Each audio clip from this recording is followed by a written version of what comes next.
रत्नागिरी जिल्हा उद्योग मित्र समितीच्या बैठकीत औद्योगिक क्षेत्रातील विविध प्रश्नांवर चर्चा।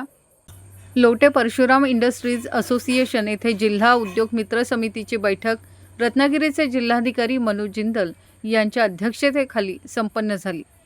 बैठकीस federation of Ratnagiri chamber of commerce and इंडस्ट्रीजचे अध्यक्ष डॉक्टर प्रशांत पटवर्धन, लोटे परशुराम इंडस्ट्रीज असोसिएशनचे जनरल सेक्रेटरी राजकुमार जैन यांच्यासह विविध शासकीय विभागांचे अधिकारी, उद्योजक व उद्योग संघटनांचे प्रतिनिधी उपस्थित होते। या बैठकीत लोटे परशुराम औद्योगिक वसाहतीतील विविध प्रलंबित प्रश्नांवर सविस्तर चर्चा करण्यात आली।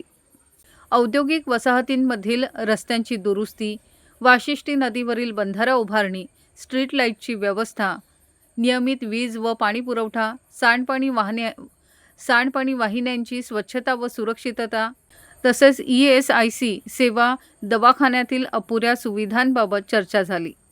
याशिवाय ESIC रुग्णालयासाठी जागा उपलब्ध करून देणे, गाणे-खडपोली पुलाचे काम, पेट्रोल व डिझेल बॅरल अथवा पिंपामधून उपलब्ध न होण्याबाबत निर्माण झालेल्या अडचणी, लघु उद्योजकांसाठी पर्यायी उपाययोजना तसंच मैत्री पोर्टलच्या कार्यक्षमतेसंदर्भातील प्रश्नही मांडण्यात आले।